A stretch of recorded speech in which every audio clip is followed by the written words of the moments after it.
You're invited to this real English conversation with me, Vanessa, and my husband. Dan. We are going to give you something that AI cannot give you, and that is a real conversation between real people. I know I'm not AI. What about you? I mean, I think I'm real, ma'am. I think you are. So in this conversation, you are going to be immersed in real life English, which is the key to help you also become a natural, fluent English speaker. And like always, I have created a free PDF worksheet here over Dan's face. It's going to include all of the vocabulary that you're about to learn today. Plus, I have added a bonus in the free PDF. This is a listening version, an audio version of today's entire lesson. It's kind of like a mini podcast episode, so you can download the listening version and you can listen to it wherever you go, while you're walking your dog, while you are doing the dishes, while you're doing anything. So how can you get this free PDF worksheet plus the bonus audio version? All you need to do is click the link in the description, enter your name and email address, and voila, just like that, it will land in your email inbox. It is my gift to you, so don't wait. Make sure you get the PDF worksheet and bonus audio version. All right, Dan, are you ready to get started? I'm ready to talk about my childhood. Yes, that is the topic for today. We're going to be talking about a few questions based on our childhoods, but especially comparing our childhoods to our children's childhoods. Yes. I have heard some other people say that kids nowadays are inside more, they are attached to their screens more. You've probably heard me say this. And I think it is a really interesting conversation to compare different generations' childhoods. So, are you ready for my first question? I'm ready. Let's do it. All right, Dan does not know what these questions are. Yes, it's a mystery. I want you to think back to when you were 8 years old. Oh. And I want you, it's a good time for wonderful students, to also think about when you were 8 years old. Tell me, how much freedom did you have? For example, could you go off and ride your bike in the neighborhood? Did your parents drop you off at the grandparents' house for the weekend? Well, how much freedom did you have? First, for context, I think that but both of us had kind of unusual childhoods in some regards. But as far as freedom at age 8, I think that I was pretty standard as far as like the American standard. So I was allowed to kind of roam my neighborhood as long as I was with my brother. And we could walk to the playground. We could walk to a pond by ourselves, which we did quite a lot. My parents were a little more strict, though, when it came to going over to friends' house or like neighbor's house. Okay. They were very cautious about the influence of neighbors. Influences, especially like movies they'd watch or video games or whatever. Yeah. And we had a couple shady characters in our neighborhood. Not that shady, well, maybe one or two. It was quite a mix, really, but nothing too crazy. It wasn't like that dangerous, but yeah, I feel like I experienced something pretty similar where I could bike in the neighborhood.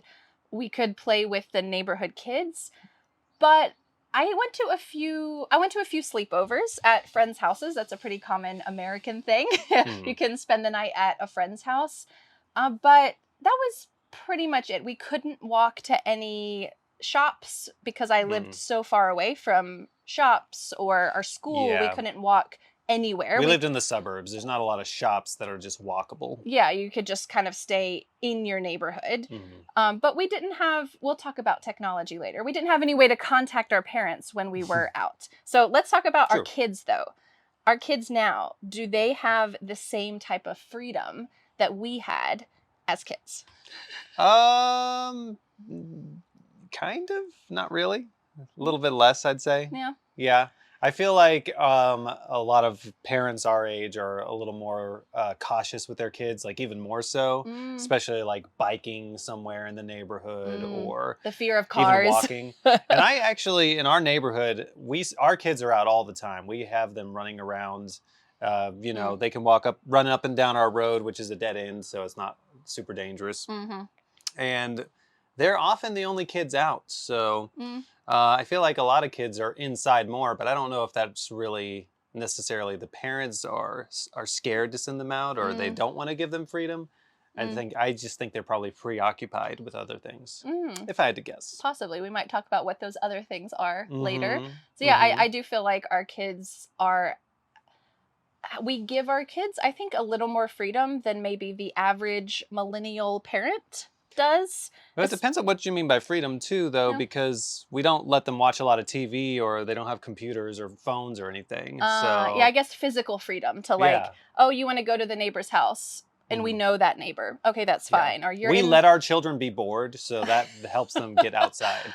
Yeah, they have dug a hole in our yard that's at least up to my waist. It is so deep. And what are our kids doing? I don't know. Maybe digging a hole. They said they're looking for rocks. We have enough space to do this, by the way. It's not in Yeah. anybody's walking path. Yeah. It's not a safety hazard. Don't worry. There's only a child buried in there, that's all. Yeah, I think that the biggest difference when I think about it is our parents and our children. This kind of 2 generations difference. Like when I think about my parents, they were gone all day Yeah, they and their were even parents more had no extreme. clue where they were. Yeah. That is not possible for our kids. Their parents come from our parents come from the generation that said, "Go out and I don't want to see you until sundown." Right. I cannot imagine my 8-year-old. We have an 8-year-old. I can't imagine telling him, "Go out off of our property." And I don't want to see you. And I don't want to see you until dinner for the next 9 hours. I'll finally know something's wrong when you don't come home at bedtime. Yes, I think our generation can't fathom that lack of control over our kids' well-being. Or how about concern? Concern, yeah, we're concerned about them. Yeah, I think this is a good foundation. The other questions are similar variations of this. I want to ask you the second question. When you were 8 years old, We're just doing a lot of 8-year-old stuff. it's huh? all 8 years old. Oh, okay. It's like peak childhood, kind of. Yeah. You haven't reached puberty kid. yet. You're not like a little kid. I loved life at 8. It was so fun. Oh, I can remember, oh, Yeah.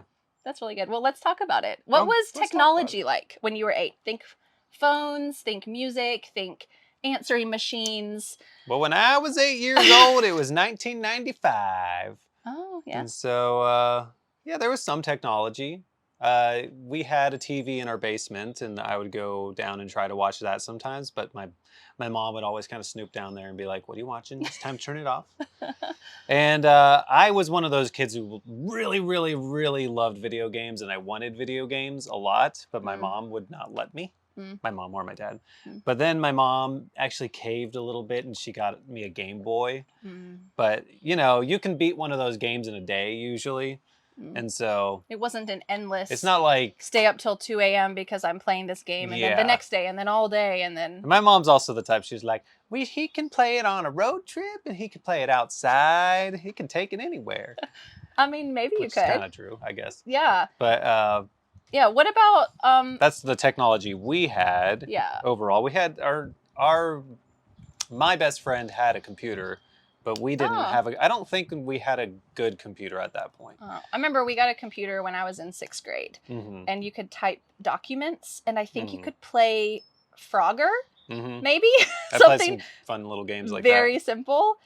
But I had a CD player. I don't think I was interested in like CDs or music till I was a teenager, though. So at 8, we had a house phone with an answering machine. I don't even know if we had caller ID at that point. Yeah.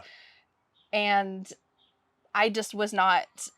I don't even remember watching TV as a kid. Really? Like I watched some movies. I remember watching some like classic Disney movies as a kid, but I don't have any real memories with TV. We didn't have video games in my house. Either it was our family or we just had. But you're into monster trucks or something. That was in high school. Oh, okay. We had 2 girls, so we weren't necessarily like the right market for video games at that age. But what about our kids for technology? Like, what kind of technology is in their life as a norm? Well, there's kind of a lot, but we keep it under control with them, and they're still young enough. And I think our oldest he's like cautious enough. He doesn't like push the boundaries. But, they think that the TV only has a couple things on it, even though technically you could it's anything. find anything on there. Endless, yeah. And they don't have a phone, and they see us on our phone. They know that they can ask us to find information on the phone instantly. Yeah. So that's different. We could call someone on the phone. We could video call. Video chat, yeah. Yeah, like our kids, especially our 2-year-old, if I'm on the phone with someone and it's not a video call, she asks to see them. Like, oh, I want to see Charisse, like my sister. And I'm like, oh, I'm just talking to her on the phone. She can't. She's like, why would you do that? Talking to someone without seeing them. Yeah. I mean, why would you? It's great to see someone on a video chat. I think that's like the best thing about technology. We don't give our kids a tablet or anything. I feel like tablets are the devil for children. Basically, here's my old man talking. Don't give your child a tablet. Yeah, our kids don't really know. Maybe they know what a tablet is at this point. I don't know.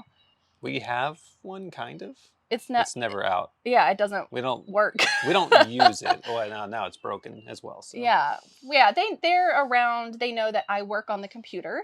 So I don't know if we're when like, I do my work, I'm true. On the computer, and our kids will sit down at the computer and pretend to do mommy's work. I think they think the computer is for work as well. Yeah. So that's good. Yeah, we have some boundaries about TV. I think it's going to be a lot harder as they get older, and I feel pretty clueless and innocent about what it's like to have a kid feel peer pressure about technology. Like right now, our kids don't feel any pressure about playing certain video games. Like they played a video game at their cousin's house, like Mario at their cousin's house for a couple days. But that's it. And Theo was like this, I gotta get him to move over here. He couldn't just stand still like this and play. He had to move his body. It was so innocent and cute because he just... Yeah. I don't think our kids are standard in this way anymore at this point. I think it is possible, though, that I think there's a growing group of, I'm saying millennial parents because that's our generation, who are wanting their kids to have less People are aware technology. now, like, oh, maybe all this technology isn't great for children's brains. Yeah. Huh. Yeah. Who could have thought of that? Okay. Are you ready for a big one? Yeah, a big one. Oh, boy. A big question. Okay. Tell me, when you were... Well, I'll ask you a question. 8 years old. Do you want a fun one or a heavy one? Make it serious. Okay. Let's get serious. Think about when you were 8 years old. 8 years old, So Daniel. serious. How were you disciplined? Oh. Think about timeouts. Think about being grounded, spankings, being yelled at. What was... I was a bit of a strong-willed child. Discipline. I don't think anyone would be surprised to hear that. My parents definitely spanked me up until around that time. Okay. Yeah, and do you think what were some circumstances that led to that? Like, well, what did you do? they had a little bit of like a traditional wait till your father gets home kind of thing. So Okay. I would get in trouble with my mom, and she would tell my dad, and then my dad would dole out the spankings. Do you remember what you did that deserved? She's probably not listening. Climbing stuff. I mean, I went to the library one time. I started climbing the bookcases, and I remember my mom being like, what on earth would compel you to do this? Mm. Yeah. Wait until you get home. Oh, yeah. Kind of thing. And yeah. But I do remember distinctly one time my dad was going to spank me, and he just like started cracking up. Really? It was me and my brother together. Oh, no. And apparently he pulled down our pants. We're like bare butt, you know? And he was like, he just started laughing and walked away. Oh. He couldn't do it. Well, you know that you've lost it at that point. We were probably like looking at him like, Daddy, what are you going to do to us? Oh, I mean, that is kind of funny.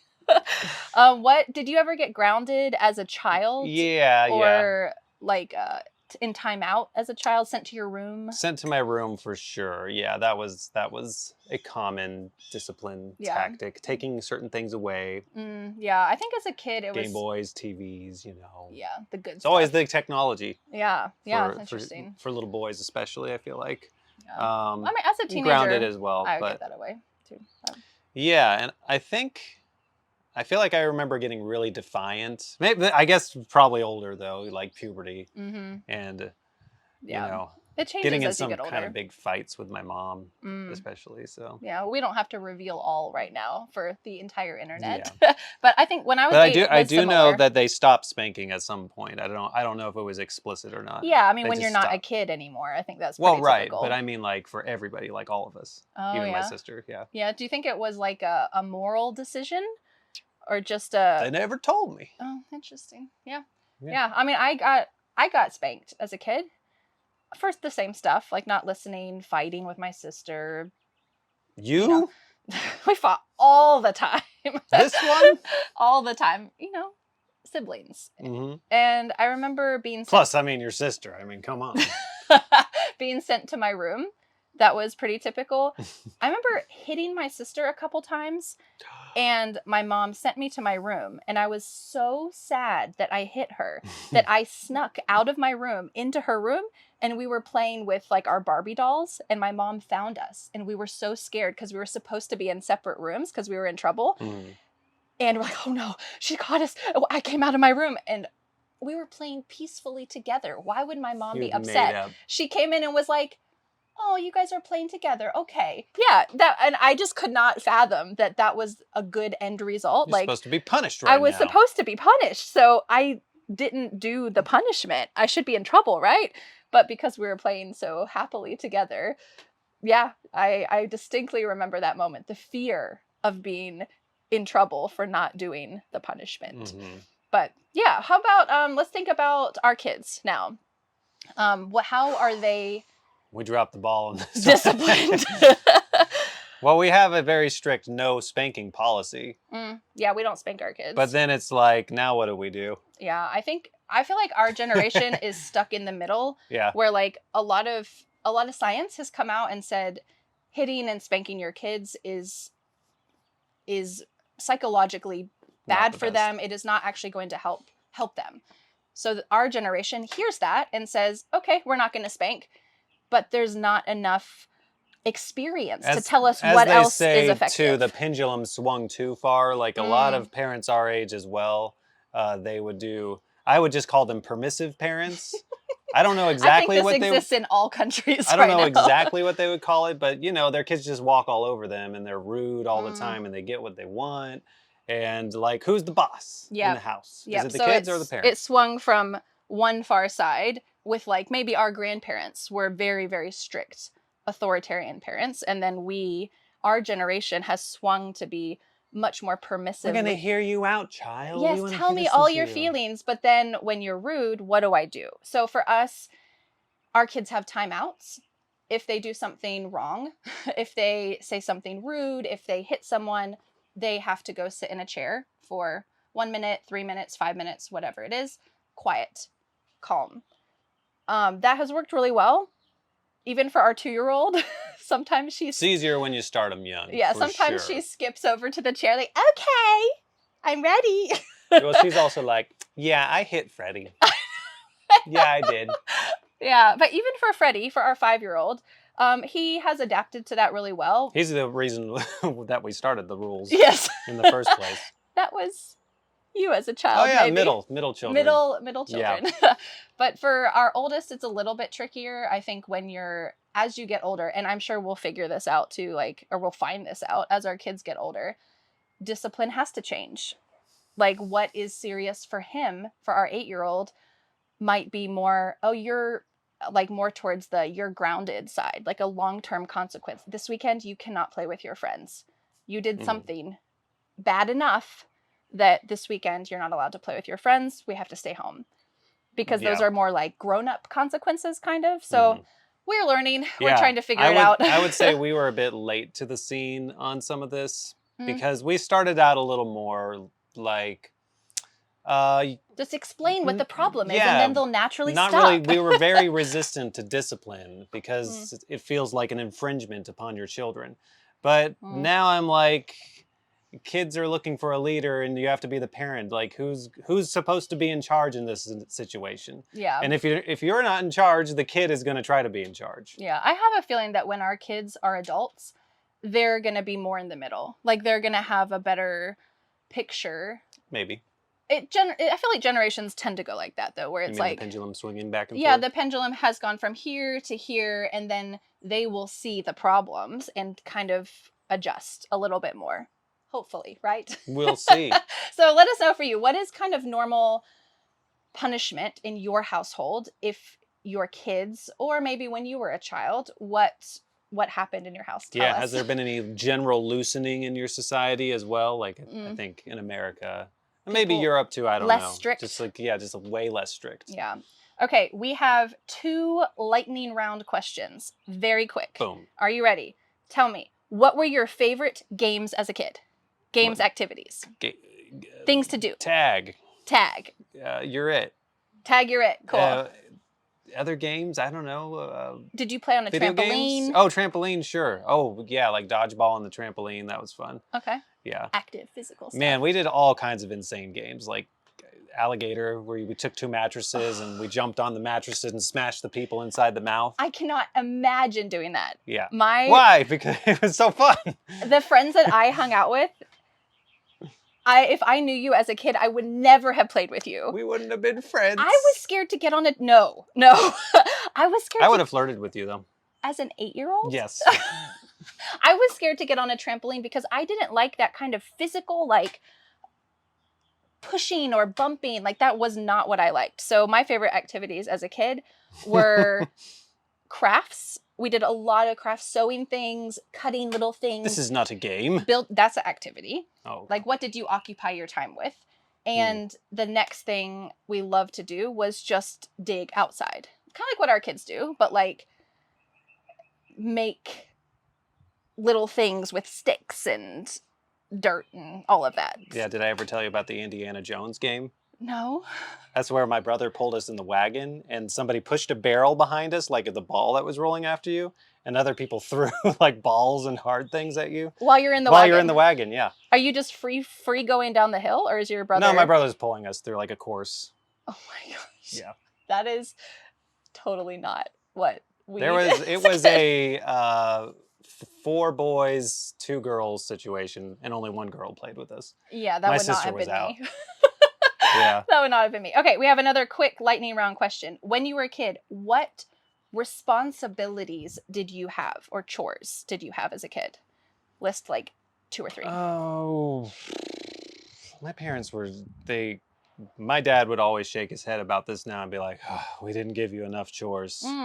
We had a chore chart that lasted like a month. But there was no lasting, like, it was my job to feed the cats. No. Yeah. Not really. Nothing really stuck. I think my mom struggled with getting it to stick and keeping it up. It is hard. Yeah. We know it's hard. Yeah, we know. I mean, when I was a kid, we had a chore chart, which is pretty typical. I mean, we would do, it was the kind of thing where Saturday was doing chores and then you'd just get assigned something. Yeah. It wasn't consistent. The things that stuck were just little things, and I don't think they really helped the family that much. Like, after dinner, it was my job to wipe down the table. Okay, that's so small.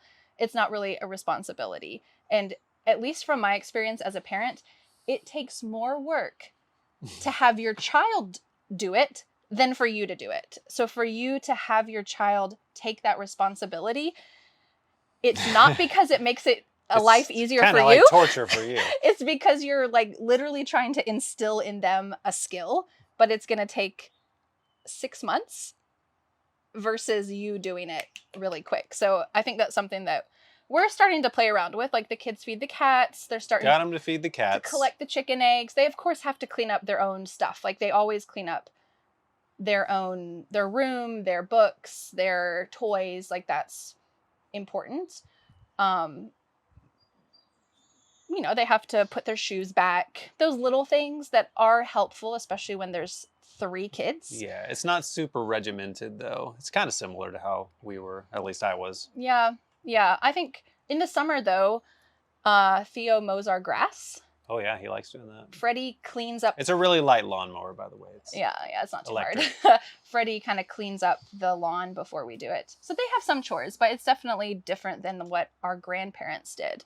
I think that's the biggest gap. Like, our grandparents had very strict chores they were required to do. They required our parents to do. Like, that they were needed a lot more. Yeah, that was Our a much different life. My parents, I mean, my dad always said he would always help his mom wash dishes, and they'd set the table, and they never were asked to. They just did it, is how he would explain it. Yeah, so, very different life. Expectations, I think. Yeah. Oh, they also weren't allowed to talk at the dinner table before their mom and dad spoke.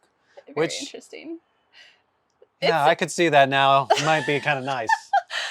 Yeah. So when your dad sat down at the table as a child, they had to be silent until the parents talked together. Like, I think like, oh, it'd be nice if I sat down at the table and me and Dan could talk and the kids were quiet and they listened. But how do you enforce that? Yeah, what was their trick? Like, how do you get that to happen? That is the mystery. If you have any ideas, let me know. It's not my life goal to have this happen, but it is, I think it's just a generational difference. Like Yeah. a very different Like parenting style. my grandpa could give you a stare that could make you want to shut up. Maybe that's a it. lot more than I have. Yeah. So Yeah, we're too nice. Okay, well, this was our conversation about childhood. Thank you so much for joining us. Thank you, Dan. Oh, you're welcome. For bearing all for our students. I hope that this real life, not AI conversation has enriched your life. Thanks for not being a robot. You're welcome. And don't forget to download the free PDF worksheet for today's lesson. It includes all of the vocabulary you saw come up here, plus the bonus audio version, which is something you can listen to help you understand fast English, all the stuff we talked about. And the way to get this is click on the link in the description, enter your name and email address, and voila, just like that, it will land in your email inbox. It is my gift to you. So make sure you download it. And thank you so much for being here. You're welcome. Thank you so much for joining us. We'll see you the next time. Bye. Bye. But wait, do you want more? I recommend watching this video next, where Dan and I have a conversation about education. In particular, you will see why Dan did not go to school until he was a teenager. What? And you'll learn a lot about the American education system and how it might be different from your country. I'll see you there.